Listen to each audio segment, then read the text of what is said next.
ولدي ويا قرة عيني وثمرة فؤادي.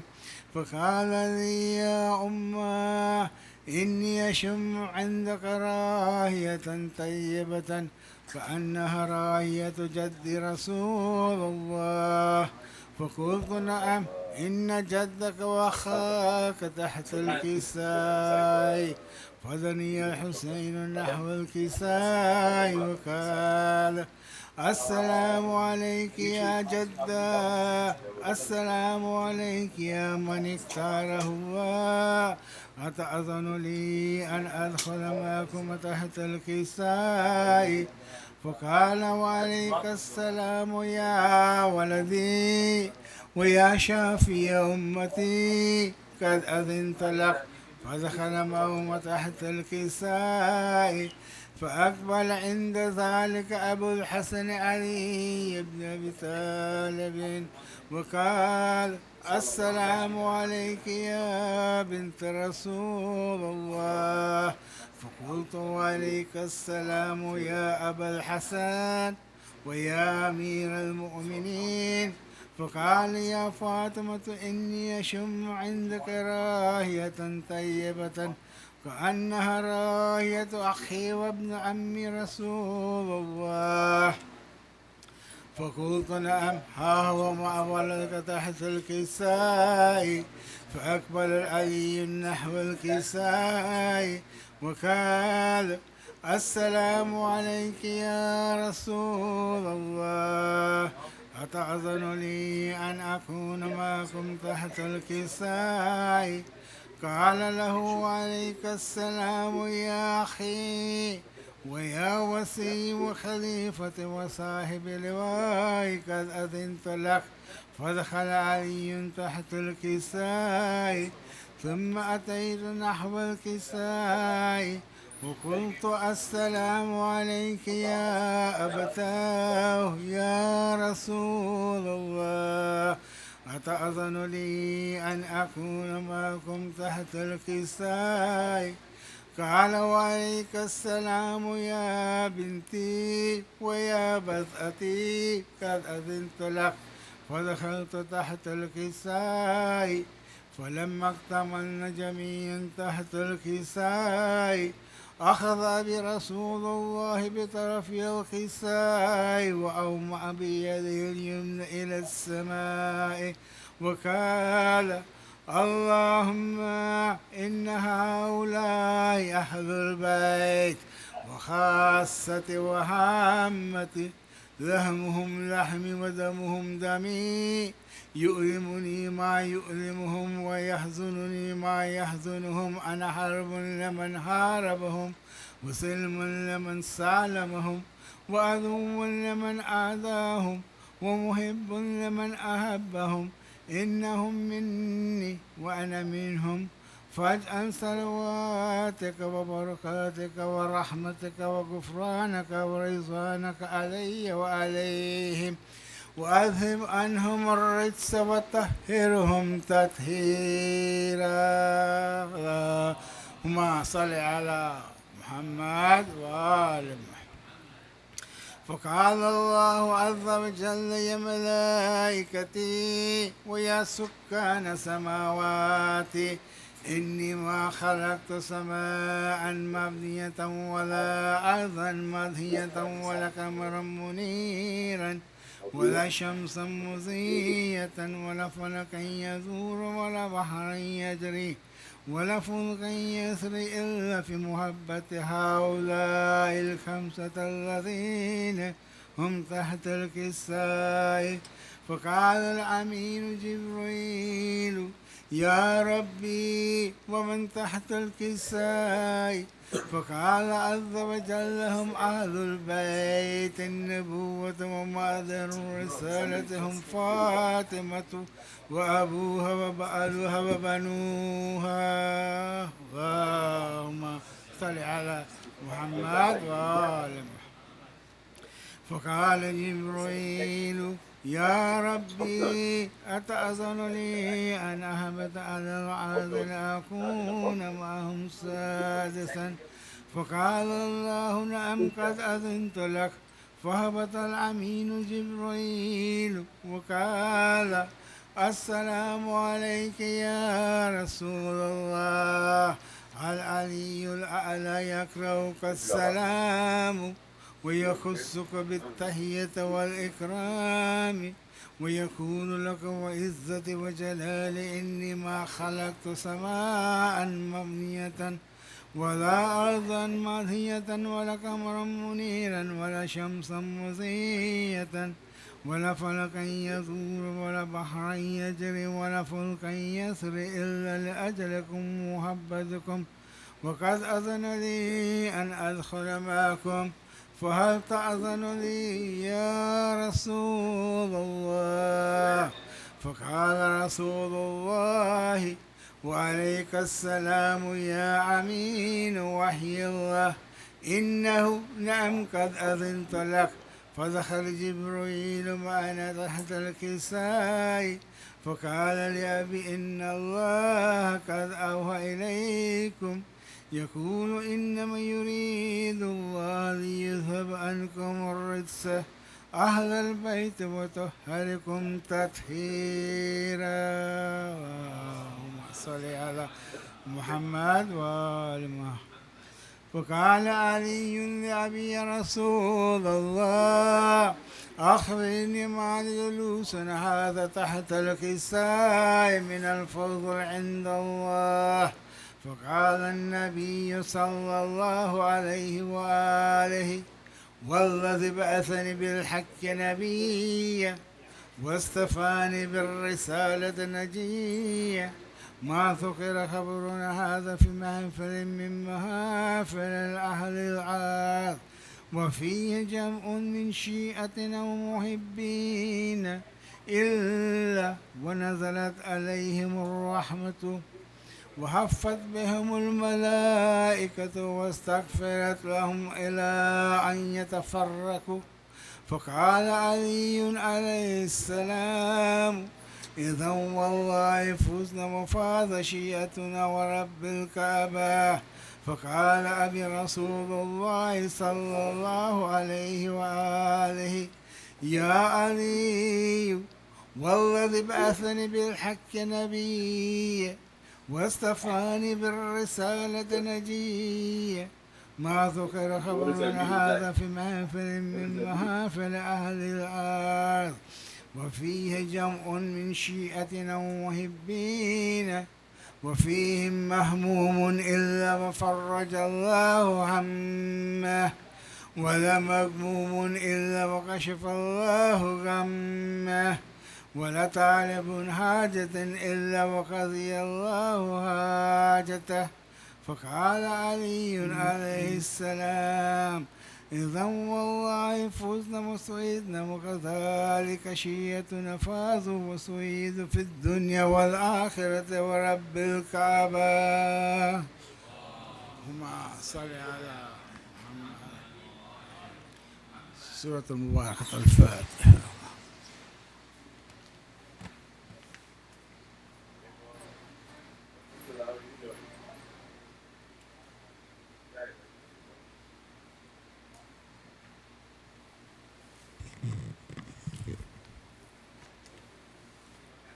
محمد صلوات.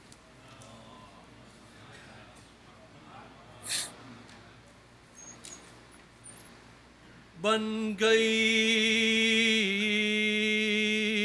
कब्रे तमाम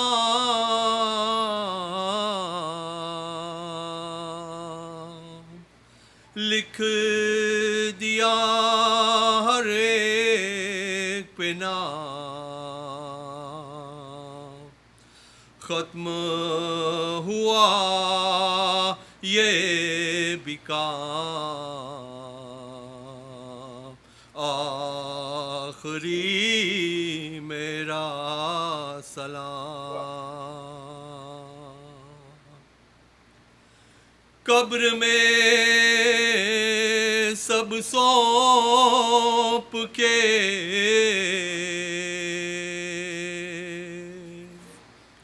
जाता है ये बेवतन شکر ہے معبود کا مل گیا سب کو دفن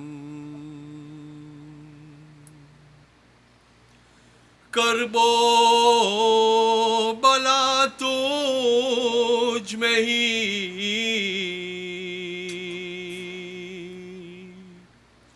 دفن ہے کل قافلہ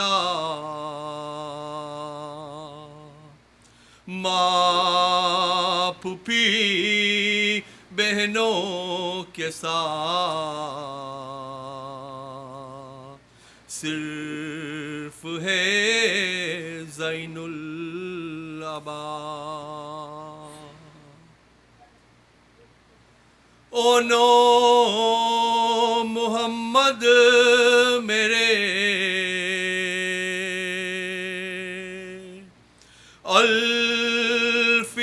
الفراق الوداع شاہ کے صدقے ہوئے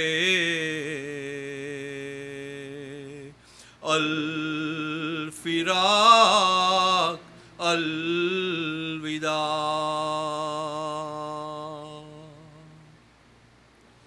اصغر نادان کے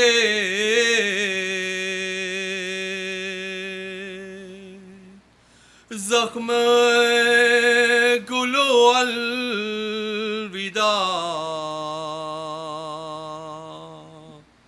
شاہ کے منہ پر جو تھا سرخ لہو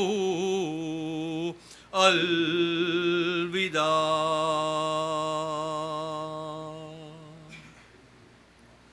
میرے شبیہ رسول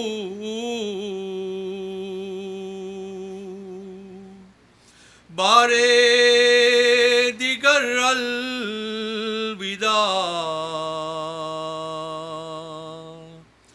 زخم سینہ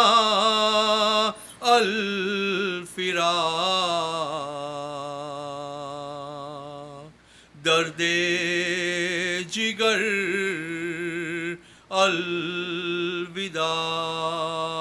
الوداع قبر حسین الوداع اہل وطن الوداع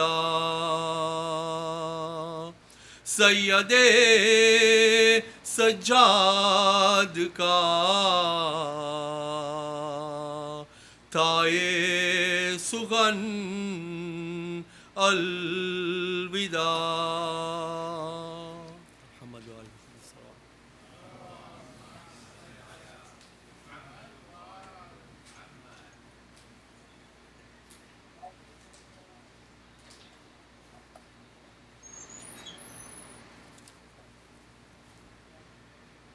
صلو علی النبی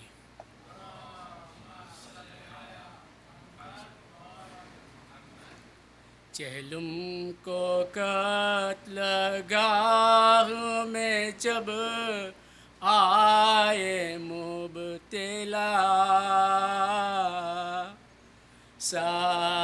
سادات کربلا چہلم کو قتل گاہ میں جب آئے مبتلا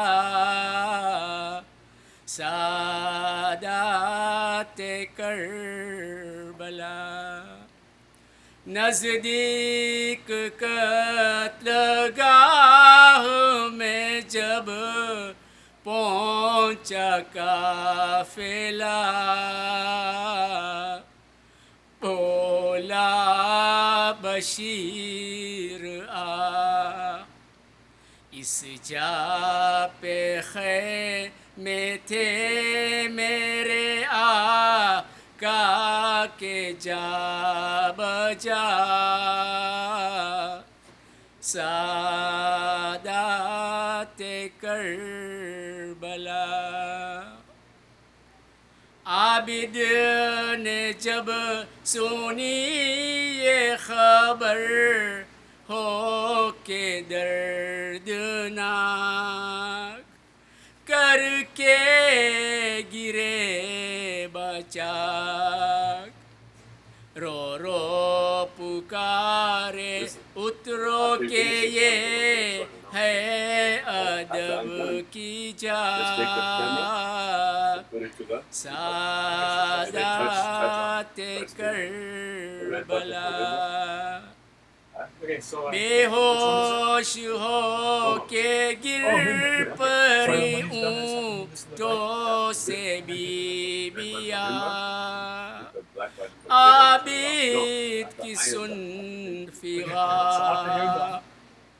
زینب پکاری بیٹا یہ جنگل ہے کون سا سادات کربلا عابد پکارے کیوں پھوپھی تم کو خبر نہیں یہ ہے وہی زمین بابا کے میرے قتل کیا گر دیا جلا سادات کربلا سنتے ہی غش جو آ گیا زینب کو ایک بار منہ پہ تماچے مار آنکھوں میں اشک لب پہ حسین کی تھی صدا سادات کربلا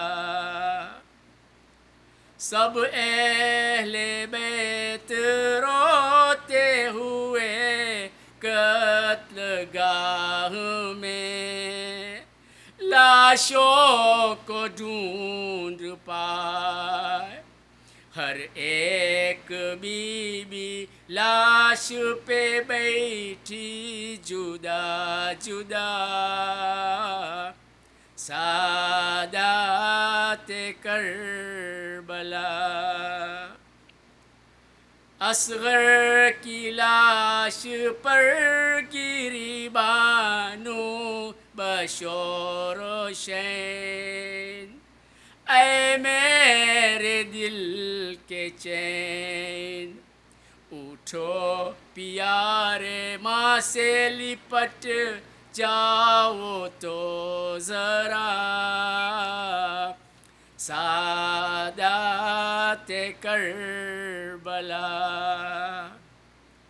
پانی بھی میں پلاؤں گی دودھ بھی پلاؤں گی جھولا جھلاؤں گی یہ خاک و خوں میں کیسی تمہیں نیند آ گیا سادات کربلا زینب نے نوجوان علی اکبر کی لاش پر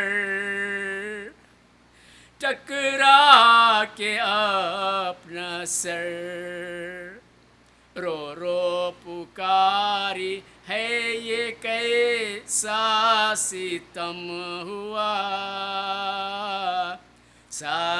سادات کربلا عباس کی جو لاش پری تھی لبے نہرہا نہ ہاتھ ہے نہ سر अब हो के ज़ौज-ए अब्बास ने कहा सादात करबला चहलुम को कत्ल गाह में जब आए मुबतला सादात करबला आगे बशीर पढ़ता था अशआर ये बुका Sadat Karbala.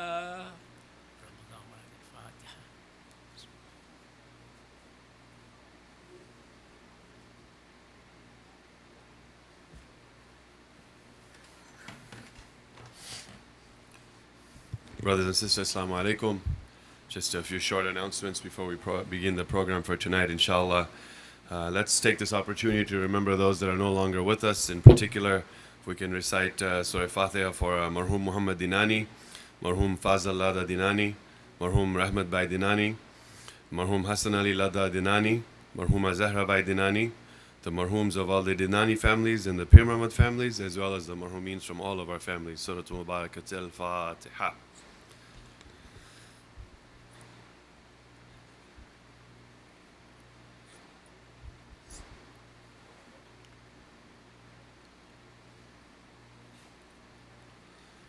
Today, inshallah, is the second majlis in our series of 3 majalis for this event. We have fortunate to have Brother Hussein Walji with us from Minnesota, and he'll be at the podium in a second, inshallah, on the mimbar. Quick reminder of the program for tomorrow. The program tomorrow begins at noon, inshallah, and then we'll have the ziyarat at noon, after which we'll have the Dhuhrain prayers and the majlis to follow after that, inshallah. Also, tomorrow afternoon, Jafriya Islamic Society would like to remind everybody that they have a blood drive at Jafriya for anybody that's interested. Is that the health fair? Oh, I'm sorry. Tomorrow is the health fair and Sunday is the blood drive. Exactly, that's right. So tomorrow they have a health fair at Jafriya, and then on Sunday they have the blood drive, inshallah. With that, let's recite a loud salawat and welcome Brother Hussein Walji Muhammad wa ali Muhammad salawat.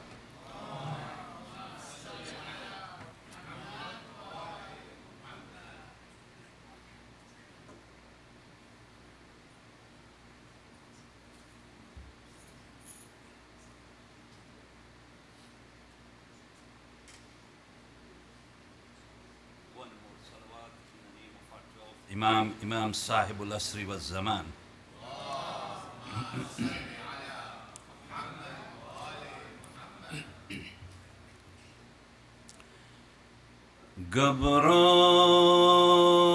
Ghabrayengi Zainab,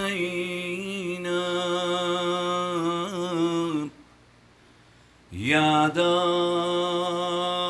aayengi Zainab, بھیا تمہیں مدینے میں کہاں پائیں گی زینب، گھبرائیں گی زینب. کیسا یہ براگر ہوا برباد الہی، کیا آئی تباہی. اب اس کو نہ عباس کبھی پائیں گی زینب، گھبرائیں گی زینب. پھٹ جائے گا بس دیکھتے ہی گھر کو کلے جا یاد آؤ گے بھیا دل ڈھونڈے گا تم کو تو کہاں پائیں گی زینب گھبرائیں گی زینب بے پردہ ہوئی قید بھی خواہر نے اٹھائی اور موت نہ آئی کیا جانیے کیا کیا ابھی دکھ پائیں گی زینب گھبرائیں گی زینب گھر جا کے کسے دیکھے گی قاسم ہے نہ عباس اکبر بھی نہیں پاس اپنے علی اصغر کو کہاں پائیں گی زینب گھبرائیں گی زینب پوچھیں گے جو سب لوگ کے بازو پہ ہوا کیا یہ نیل ہے کیسا کس کس کو نشان رسی کے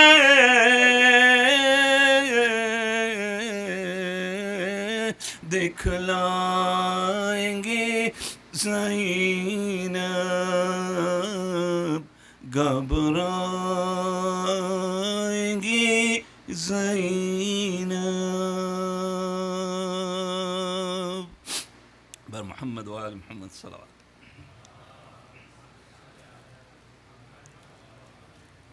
رحم الله من قرأ الفاتحة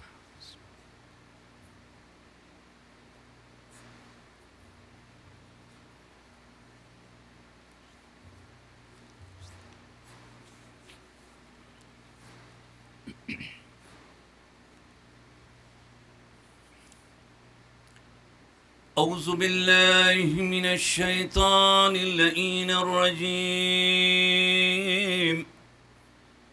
بسم الله الرحمن الرحيم بسم الله وبالله وصلى الله على محمد وآله وفوز أمري إلى الله إن الله بصير بالعباد الحمد لله الذي هدانا لهذا وما كنا لنهتدي لولا أن هدانا الله لقد جاءت رسل ربنا بالحق والصلاة والسلام على أشرف الأنبياء والمرسلين أبي القاسم محمد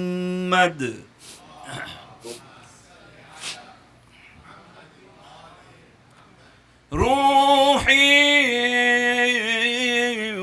جسمي وأرواح العالمين لك الفداء يا ابن رسول الله.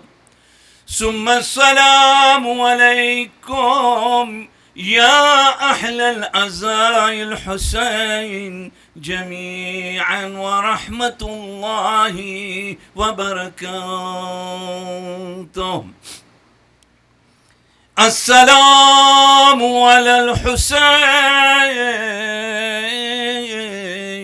وعلى علي بن الحسين وعلى أولاد الحسين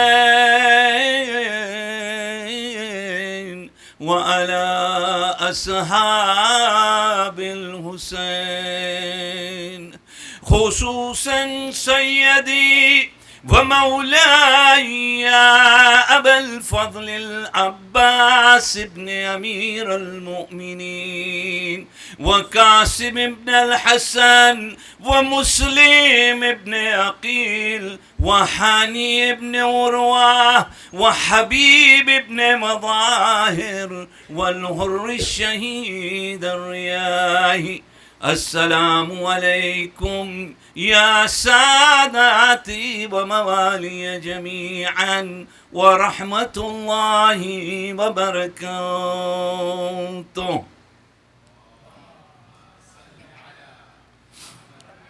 بسم الله الرحمن الرحيم.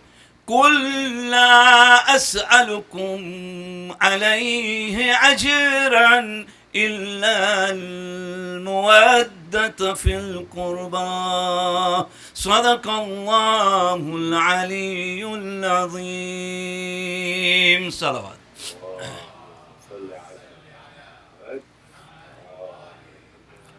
We pray to Allah subhanahu wa ta'ala that those mu'mineen, brothers and sisters here and elsewhere who are not feeling well, that may Allah subhanahu wa ta'ala give them a quick and early recovery.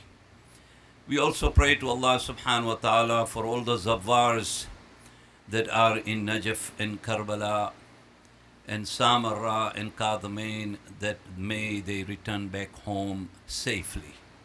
We ask Allah subhanahu wa ta'ala to give us all that opportunity. If we have been there, then may Allah give us another opportunity. And if nobody has been there, then we pray to Allah subhanahu wa ta'ala to give them that opportunity to go to the shrines in Iraq, Iran, and in Damascus, as well as in Medina and Mecca. One of the things that we find in Islam, and Islam talks about it, is human struggle. If you see the doctrine of Islam, we find that there is so much misunderstanding, not only in the media, but also among Muslims themselves, because they have never understood the word jihad. Jihad that Allah subhanahu wa ta'ala refers to in the Quran is inner struggle. And Quran says it more beautifully when Quran says, and it's amazing, Quran says, Bismillah ar-Rahman ar-Rahim, Alaysa lil-insani illa ma sa'a. That a human being is nothing but struggles. If you look at Allama Iqbal, he said it very beautifully. He said, Zinda har ek cheez hai, koshish na tamam se. What he is really trying to tell us, that the struggle in a human being cannot die. The day that struggle dies, the human intellect will die with it. what is very important for us is that we have to realize that struggle is part and parcel of human life. You cannot say that I have become such a knowledgeable person that there is nobody more knowledgeable than I. That is arrogance in Islam. That is ignorance in Islam. There is no one on this earth who can say that I am more knowledgeable, because there is nobody more knowledgeable than Allah subhanahu wa ta'ala. And if there is somebody who is higher in knowledge, and if it is Allah, then we cannot say that we are the most knowledgeable people. Therefore, it is important. If you look at struggle, it says that when a community, a society, an organization, a company in this part of the world or anywhere, if these institutions do not have struggle in them, then they are dead.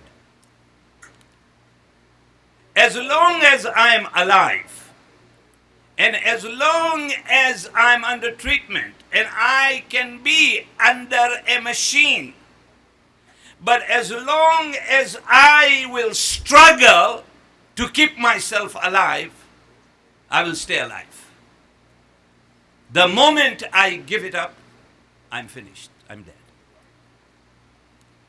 And struggle comes from Hazrat Adam.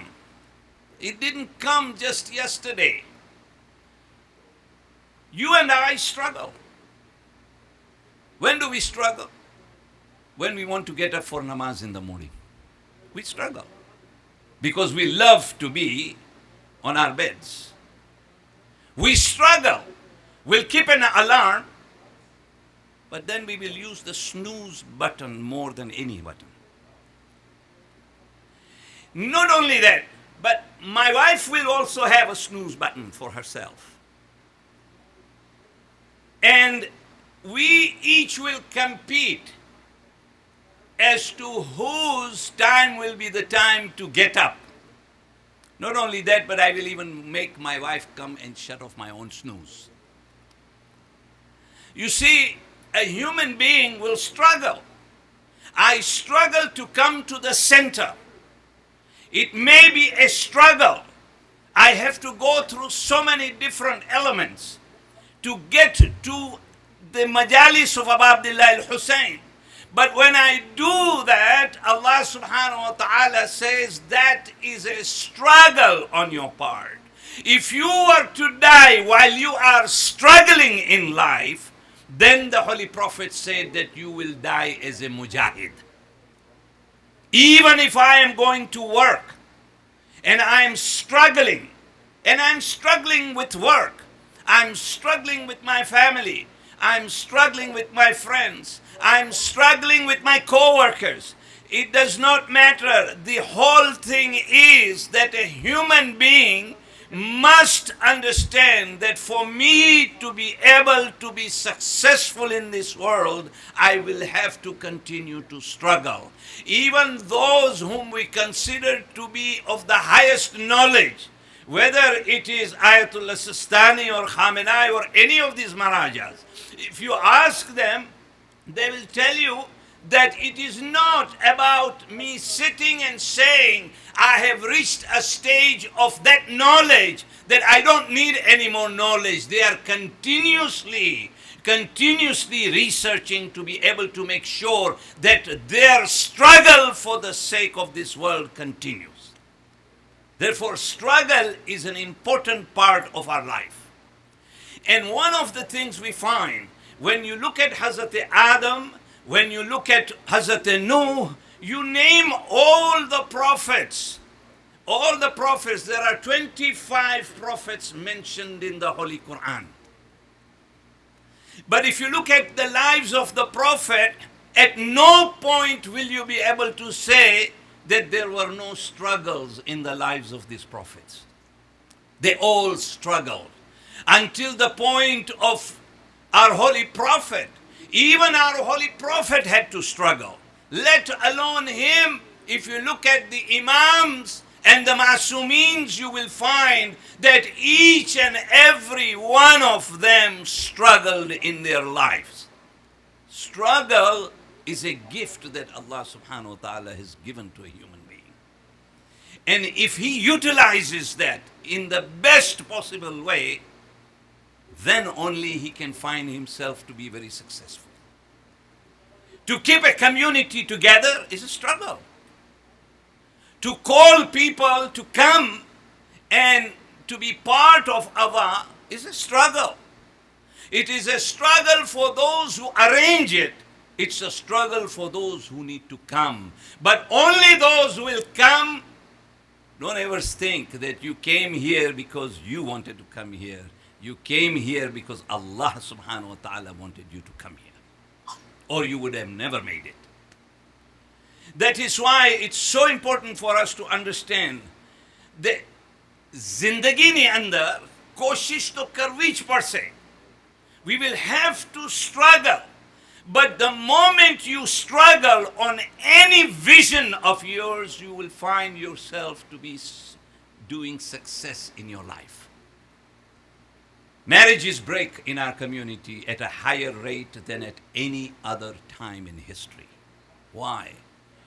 It breaks because we don't understand that being patient, being tolerant, is all part and parcel of human struggle. As long as that struggle remains, to make it successful, we will remain. The moment we lose that, we will lose ourselves. And that is why you find Hazrat Idris. You look at all of these prophets, Nabi Nuh, he struggled with his family. He struggled with his own son. You look at Hazrat Saleh. And one of the most beautiful things in history we find, that when Aba Abdullah al-Hussein leaves Medina, he comes to Mecca. And then after Mecca, he starts to travel towards Kufa and towards Karbala. One of the things he did was he used to gather people and discuss with them the events of the Holy Quran. You look at the event of Hazrat Saleh, Hazrat Hud. Imam alayhi salam explains them and said, who was Hazrat Saleh? To the extent that the 4-year-old daughter of Aba Abdullah al-Hussein remembers her father when she enters the bazaars of Sham. And when she finds out that people are throwing dates on her and taking out sadaqah, and she said sadaqah is haram on us, then she reminds her aunt Janab Zainab, and she said, do you remember? My father used to tell me the story of Hazrat Saleh. Imam alayhi salam explains the Surah Kahf. It is among one of the important surahs that have to be recited on Fridays particularly. But you look at Surah Kahf, and all you have to do is go into the reading of Surah Al-Kahf and try and understand that what is happening in that surah. And one of the biggest item that you will find in that surah, particularly when you go to ayah 60, is what happened to Hazrat Musa. Hazrat Musa at one point came in his life, and it was just a thought. It was just a thought. Hazrat Musa fails at that time that, you know, there is no one more knowledgeable than I am. He was a Nabi, he is a prophet. This is not a hadith, this is Quran talking. He just had that thought process. And the moment he had that thought, Allah subhanahu wa ta'ala tells Jibreel Amin, go and save Musa from ruining what he has worked for all his life. And he comes to Hazrat Musa and he tells Hazrat Musa that there is someone more knowledgeable than you are. And that is Hazrat Khizr. He said, go and meet them. And Hazrat Musa starts his journey with one of his companions. They had grilled fish. They thought that as we move towards finding Khizr, we will be able to eat this fish. And he was supposed to go to that part of the ocean where two oceans were meeting. And on that land was where Hazrat Khizr was. And he says that even if it takes me an entire life of mine, I will go and find Khizr, wherever he is. And he leaves with his companion. He is walking and on the camels and the horses, and they are going towards Hazrat Khizr, when at one point the companion opens up the container of that fish, and the fish becomes alive and falls back into the ocean. Hazrat Musa was in front of him. He didn't tell Hazrat Musa anything. He was just surprised and stunned that the fish had become alive and it fell into the ocean. As they are walking, Hazrat Musa gets hungry. So he turns over to his companion and he says, let's have some food here. And the companion looks at him and he says, we just lost it. He said, what do you mean? He said, we lost that fish. He said, where did we lose that fish? He said, we have walked quite a bit, we'll have to go back. Hazrat Musa at that point realizes that where the fish had jumped into that part of the ocean, that was exactly where Hazrat Khizr was going to be. He goes back. He finds Hazrat Khizr. He says to Khizr, and look at the discussions of these prophets, because it's always very important. He looks at Khizr and he says, oh Khizr, I know you are more knowledgeable than I am. So maybe I will learn something from you today. Hazrat Khizr says to Hazrat Musa that, oh Musa, it's not that. You have your knowledge, I have my knowledge. Why don't we share the knowledge? Neither of us have more knowledge than the other person. Let us share our knowledge. So he jumps, Musa goes with him on a boat, and they are on the ocean, and they're far away in the ocean when they see a bird that comes down and picks up a fish from that ocean. As that bird is going back up, the droplets of water are falling into the water. At that time, Khizr turns to Musa and he says, oh Musa, what do you see? He said, I see this, from the beak of this bird, some droplets of water going into the ocean. He said, what is the size of that droplet going down? He said, it is nothing in comparison to the ocean that it is falling in. He says, listen, Musa, my knowledge and your knowledge is as small as that drop of water that fell into the water. You see. He said, these are prophets, but look at it. If they can go through that kind of thinking, we are humans also. We may go through the same thing. But this is where Imam Ali alayhi salam is saying.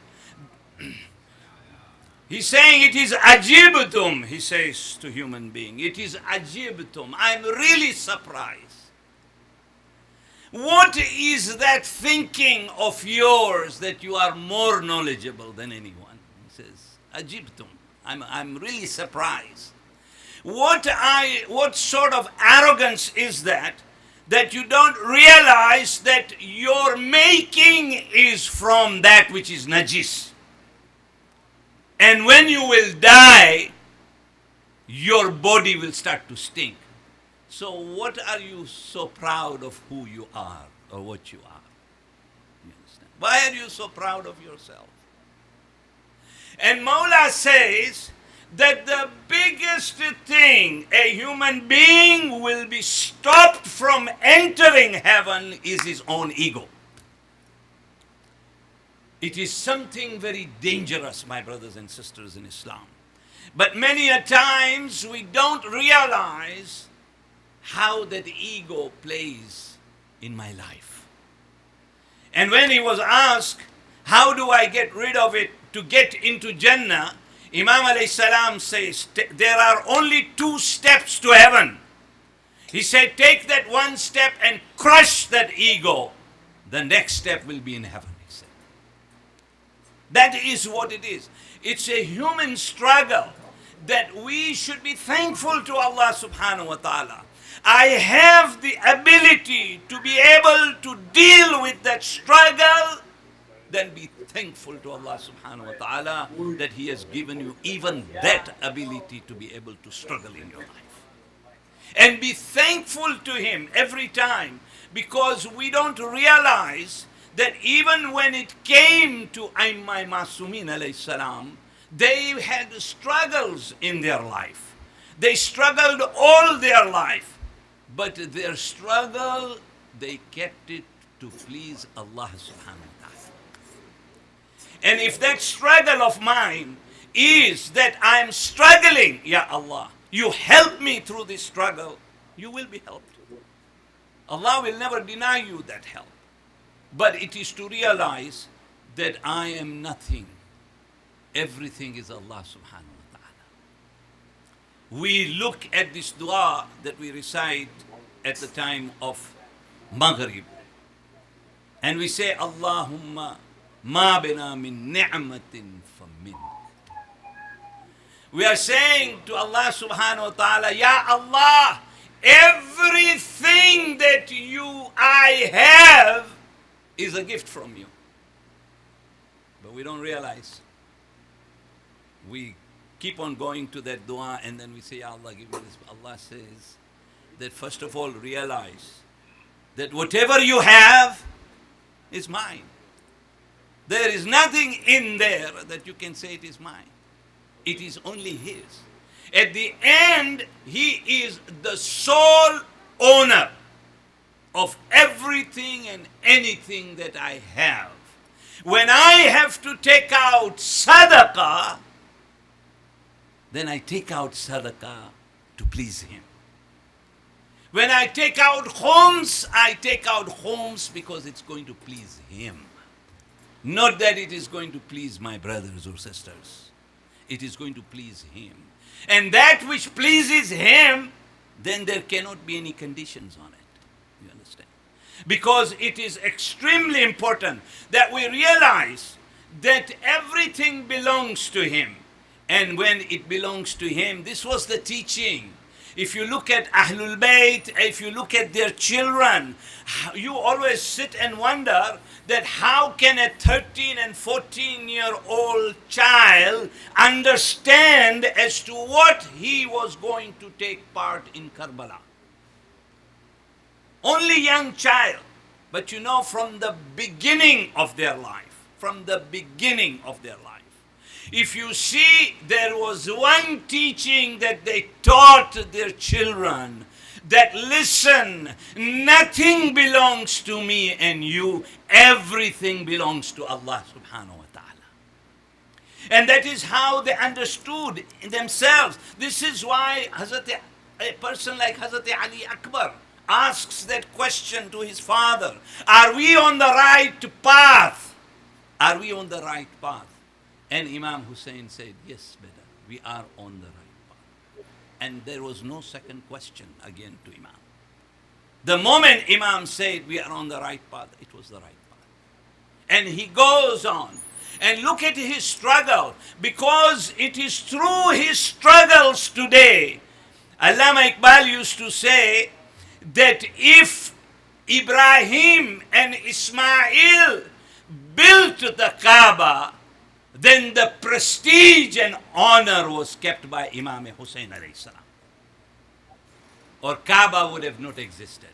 That is why when we go for ziyarat, one of the things that we are told, that go at the time of Arafat. Arafat is a very important time.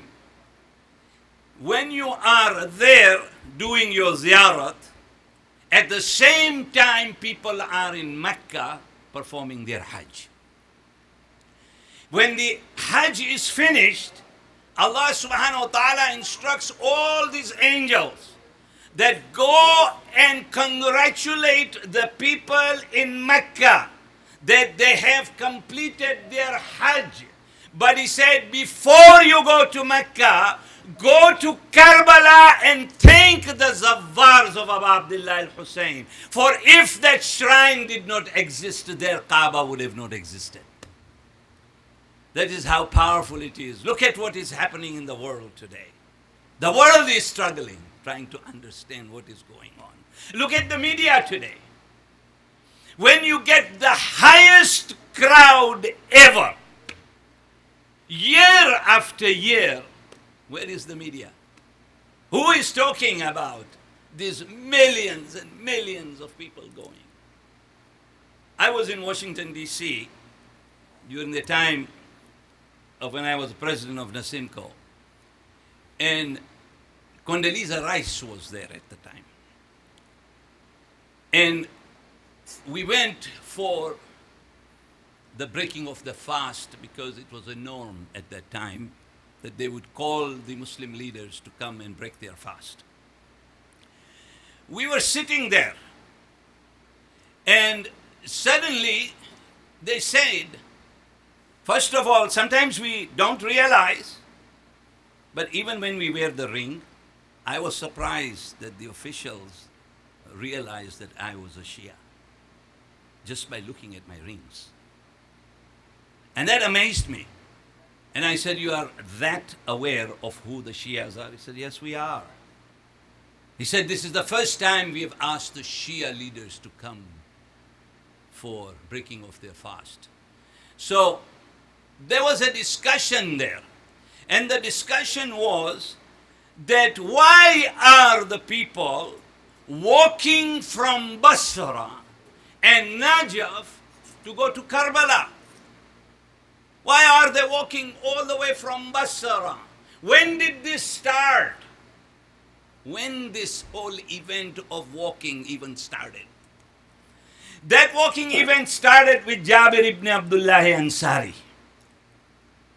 He was the first Zawwar of Abu Abdullah al-Hussein. That even while he did not have enough vision, in fact he had lost all of his vision, but he walked from Kufa to Karbala to come to the gravesite of Imam Hussein alayhi salam. So these people were telling us that, listen, so many years Saddam was in ruling Iraq. He ruled Iraq for so many years. Generations change every 31 years. How could it be that the people, even till today, are moving from Basra and Najaf to go to Karbala? And we had only one answer for them. That remember, when the love of Aba Abdullah al-Hussein sits in your heart, you cannot stop it for 7 generations. You will not be able to stop it. Every generation will change. The numbers will change. And today, what are we finding? We are finding people in millions and millions going to the shrine of Abu Abdullah al-Hussein. What an amazing sight it is, absolutely. It is mind-boggling because for us, we have taken now for granted that it is Arba'in, people are there, they are walking. That same individual who will give you a treatment outside of Arba'in, not the way he will treat you during the time of Arba'in.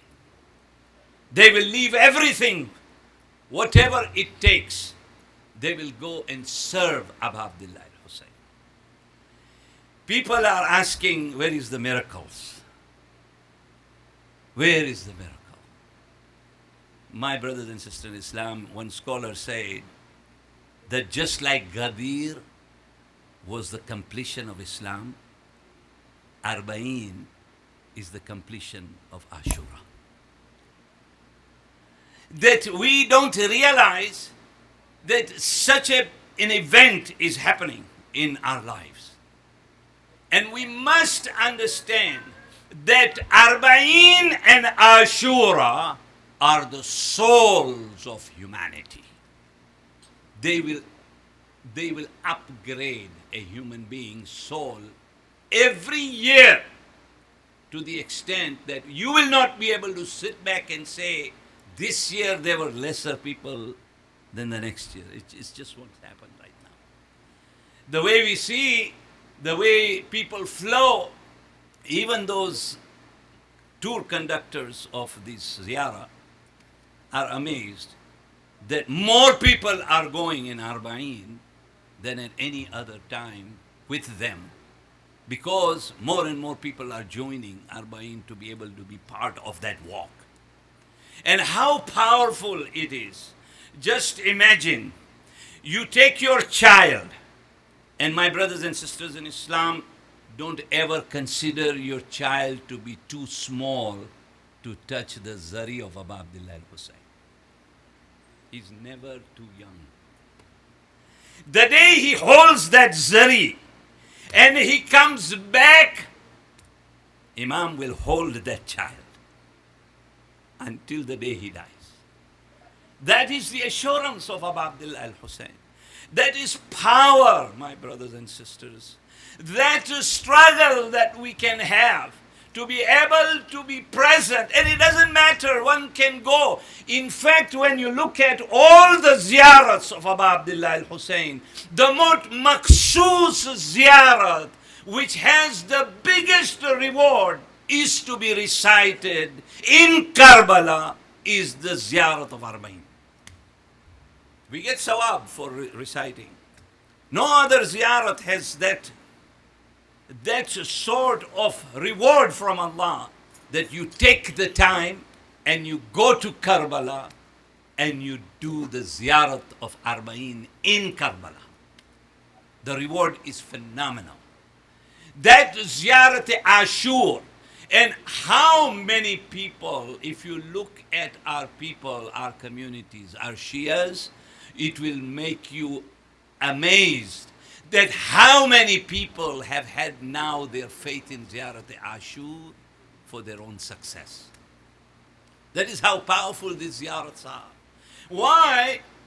Because we don't understand that salam to convey, if I convey salams to Imam, I did it on my own.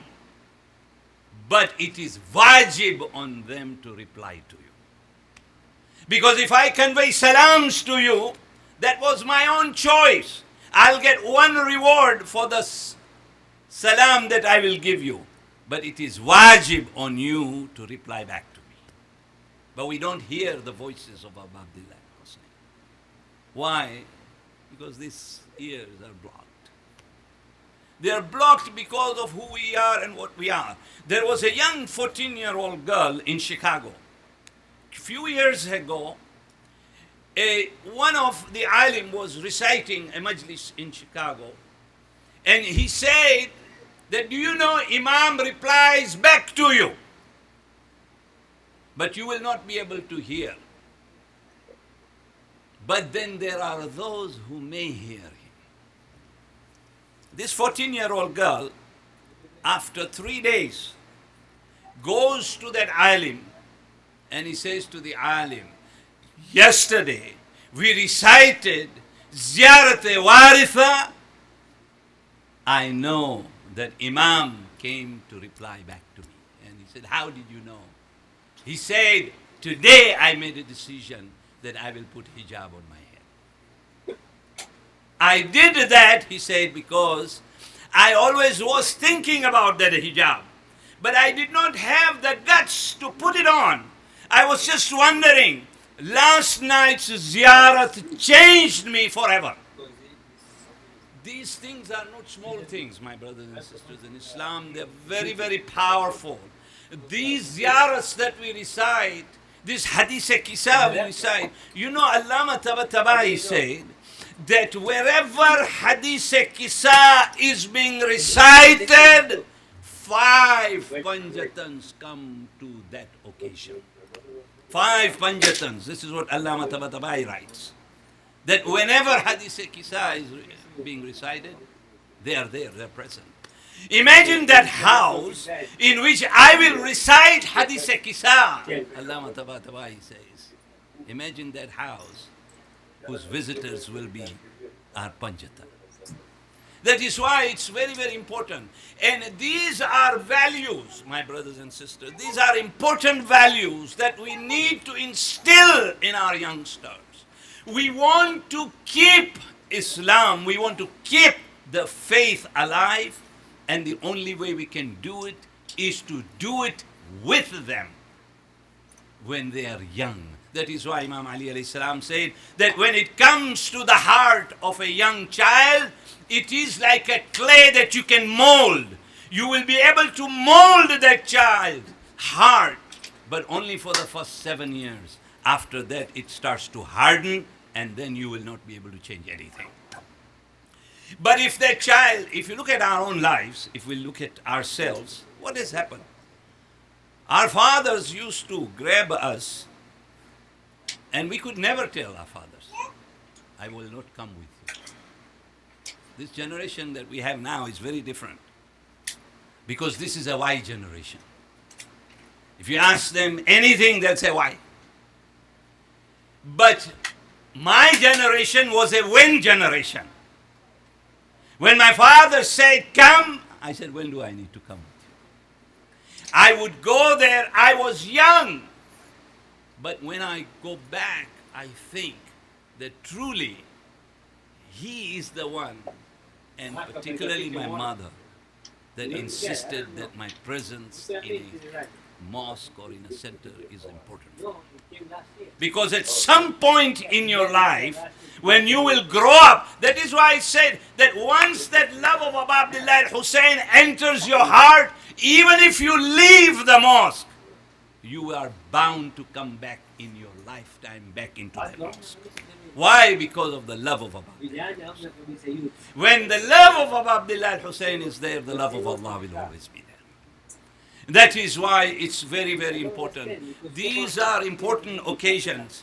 And we know that when it comes to Arba'in, 40 days. Today, it's unfortunate, I will say, that people think that it took a year for Abu Abdullah al-Hussein from Karbala, when they left Karbala, when Janab Zainab left Karbala, that it took more than a year for them to come back. It's impossible. If you look at history, it is absolutely impossible. It took 40 days, exactly on the Arba'in, on the first 40 days of Arba'in, Abu Abdullah al-Hussein's mission of Janab Zainab Salamullah to come back to Karbala happened in that first 40 days. Because there was just no possibility for Yazid to keep them in the prison. Yazid lived how many years after Karbala? 3 years. He didn't live any longer than that. He lived for 3 years. It couldn't be that they stayed with Yazid. Yazid put them in the prison for an entire year. Heads were there. Everything was there. It was impossible for that Yazid. What happens? What happened that Yazid decides to release them suddenly? What happened? It didn't take a year, my brothers. The khutbah of Janab Zainab Salamullah alayhi. The khutbah of Imam Ali Zainul Abidin alayhi salam. The death of Janab Sakina bint al-Husayn. These are the events that made him scared about what was going to happen. He thought he will be overthrown. And that is why he goes near the prison and he tells a person near the prison and he says, why don't we just release them now? After all, they're finished. 40 days have gone by. It was almost like 38, 37 days had gone by. He said, let them go now. Let them go. Because they are helpless. There's nothing they can do. Because Yazid never understood the power of Ahlul Bayt alayhim salam. He was a man that used to have his alcohol. The jug of his alcohol was kept on the open pages of the Quran. On it he used to keep it. And he used to say, I don't believe in God. That was Yazid. But he had no idea what God had in his mind. And the moment he comes, and look at this discussion of Yazid with Imam Zainul Abidin. You see, if I am the one who have imprisoned you, then I should have the conditions. That I'm releasing you, but here are the conditions. No. The moment he said, we will release you, Imam Zainul Abidin was told by Janab Zainab, tell him that if he releases us, then these are our conditions. We want all the jewelry that you have taken to be given to us. We want all the heads of our relatives need to be given to us. And give us a small place where we can freely now sit and do Adha of Aba Abdullah al-Husayn. And that was the turning point. That was the turning point. Yazid said, fine, whatever you need, we'll give it to you. When these ladies sat in a circle, they were waiting for the heads to come. And when the heads of their relatives started to come, each of these ladies started to ask for the head of their loved ones. Janab Rabab sees that the first thing that is brought among the heads is the head of Ali Aslam. A small head is brought and Janab Rabab puts out her hand and says, that is my son Ali Aslam. Give it to him. So they gave it to her. Everybody started to receive the heads of each of their loved ones. And then they come and bring the 2 earrings of Janab Sakina. You know these earrings?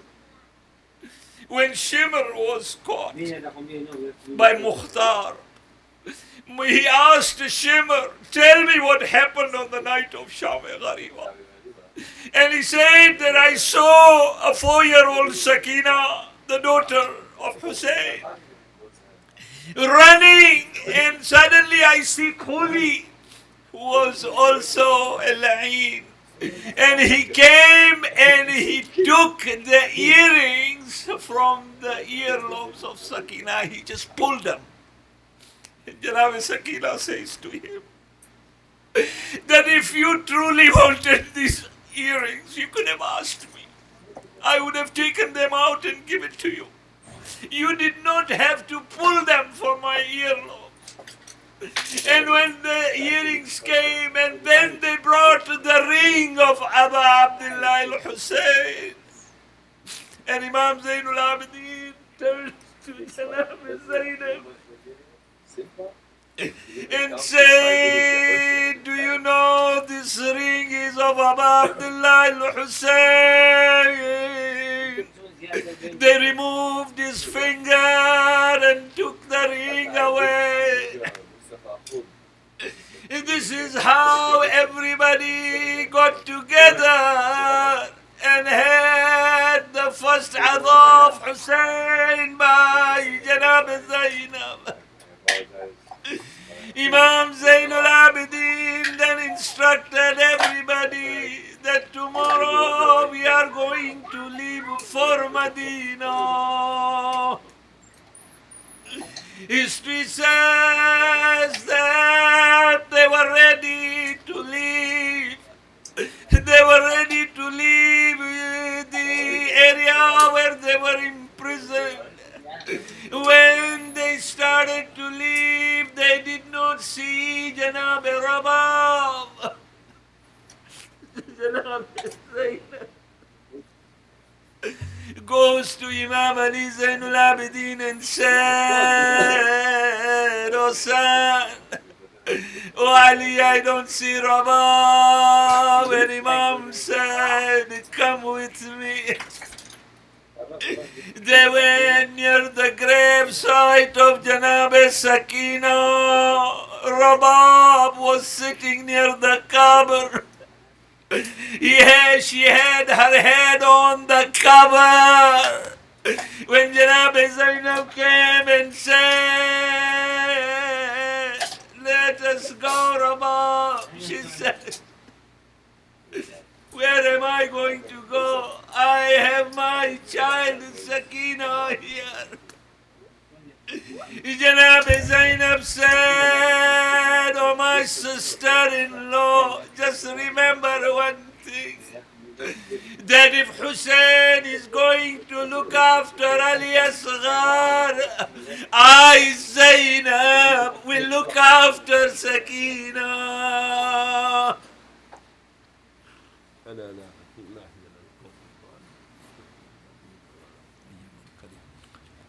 Inna lillah.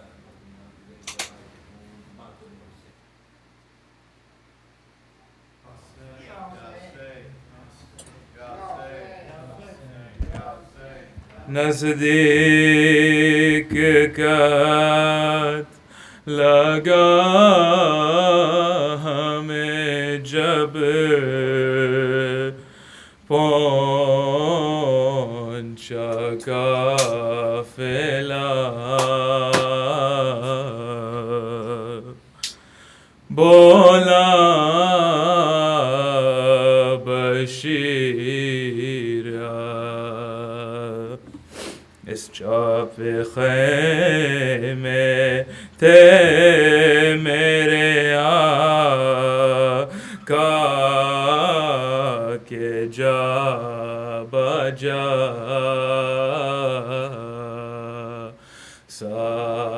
سادات کربلا چہلم کو کت لگا ہمیں جب آئے مبتلا سادات کربلا بے ہوش ہو کے گر پڑی ہوں تو سے بیان عابد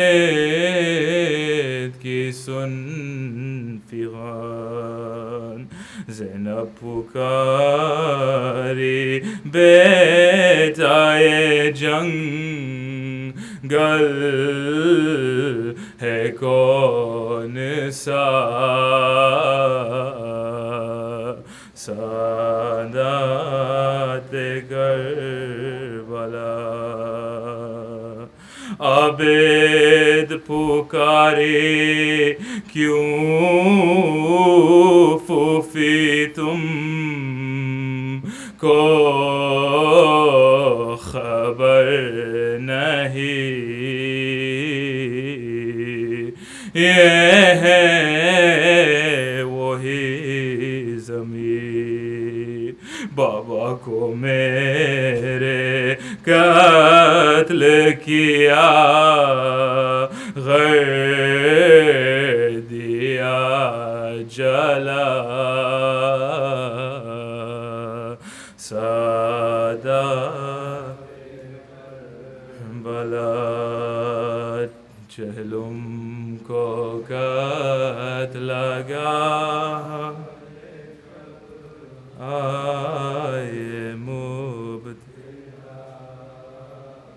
سادات سب اہل بیت روتے ہوئے قتل گاہ میں لاشوں کو دھوند پائے ہر ایک بی بی لاش پہ بیٹھی جدا جدا سادات کربلا چہلم کو قتل گاہ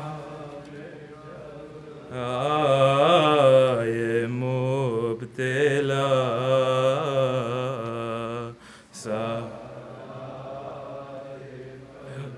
اصغر کی لاش پر گریباں نوبہ شور و شین اے میرے دل کے چین اٹھو پیارے ماں سے لپٹ جا وہ تو ذرا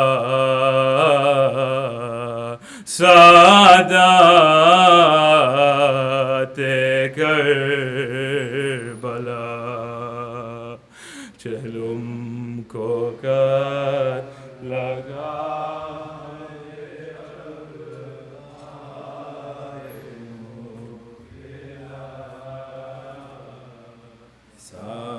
سادات کربلا سید ابرار کا جہ 40واں سید ابرار کا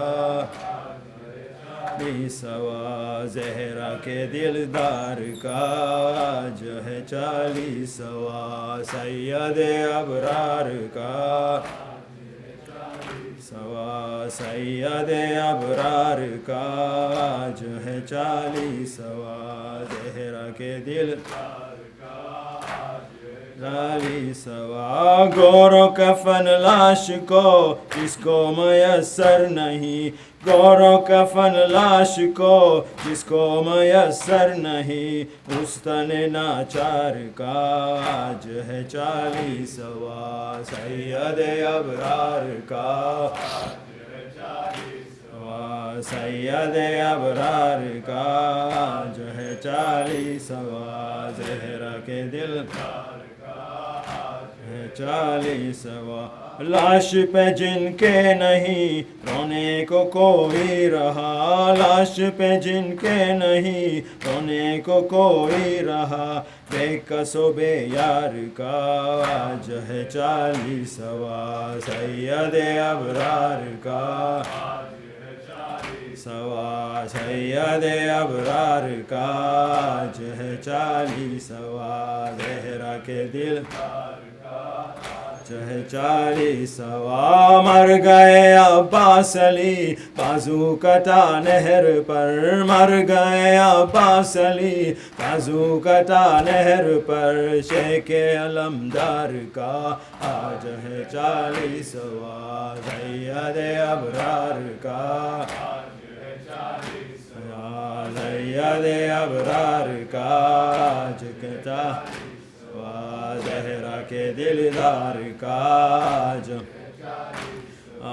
نخل امامت کا غل اکبر غازی موا نخل امامت کا غل اکبر غازی موا اس غل غرزار کا آج 40واں سید ابرار کا آج سید ابرار کا آج ہے 40واں زہرا آج ہے 40واں تیر سے مارا گیا اصغر معصوم تک تیر سے مارا گیا اصغر معصوم تک اس ماہ انوار کا آج ہے 40واں سید ابرار کا سوا سید ابرار کا آج ہے 40واں زہرا کے دلدار کا آج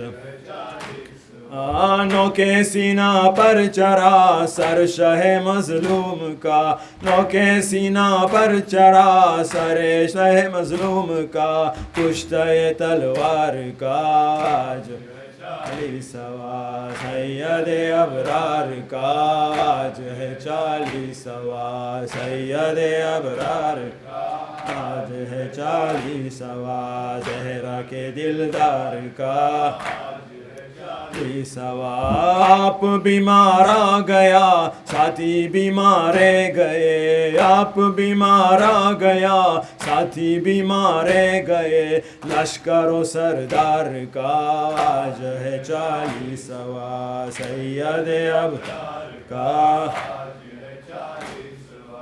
سید ابرار کا آج 40واں زہرا کے دلدار کا 40واں قبر حسین الوداع اہل وطن الوداع قبر حسین الوداع اہل وطن الوداع سید سجاد کا تھائے کن الوداع قبر حسین الوداع الوداع قبر حسین الوداع اہل وطن الوداع سید سجاد کا جائے الوداع ہوئی رہائی مجھے تربتیں بننے لگی ٹوٹی ہوئی ہڈیاں جسم سے ملنے لگی قبر حسین الوداع اہل وطن الوداع قبر حسین الوداع الوداع سید سجاد کا تھائے الوداع قبر میں سب سونپ کے جاتا ہے یہ بے وطن شکر ہے معبود کا مل گیا سب کو کفن حسین الوداع اہل وطن الوداع قبر حسین الوداع الوداع سید سجاد کا تھائے یا بن گئی قبریں تمام لکھ دیا ہر ایک پہ نام ختمہ ہوا یہ بھی کام آخری میرا سلام قبر حسین الوداع اہل وطن الوداع قبر حسین الوداع اہل وطن الوداع سید سجاد کا الوداع کرب و بلا تجھ میں ہی دفنا ہے کل قافلہ ماں پپی بہنوں کے ساتھ صرف ہے زین الابا حسین الوداع اہل وطن الوداع قبر حسین الوداع اہل وطن الوداع سید سجاد کا کھائے سخن الوداع پر محمد و آل محمد صلوات سورة الفاتحة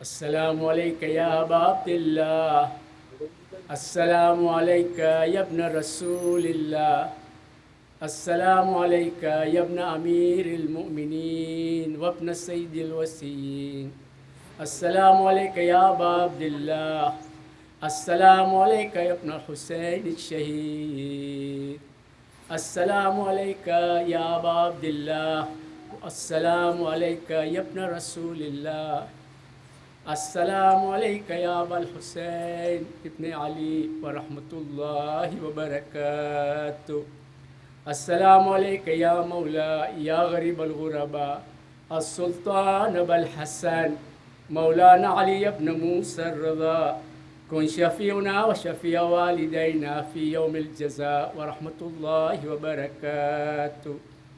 السلام عليك يا مولاي يا صاحب العصر والزمان، الأمان الأمان الأمان. السلام عليك يا خليفة الرحمن، السلام عليك يا شريك القرآن، السلام عليك يا كعبة الإيمان، السلام عليكم ورحمة الله وبركاته.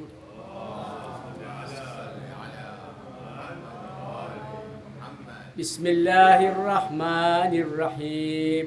اللهم كل وليك حجة ابن الحسن صلواتك عليه وعلى آبائه في هذه الساعة وفي كل ساعة وليا وحافظا وقائدا وناصرا ودليلا وعينا حتى تسكنه أرضك طوال وتمتعه فيها طويلا برحمتك يا أرحم الراحمين.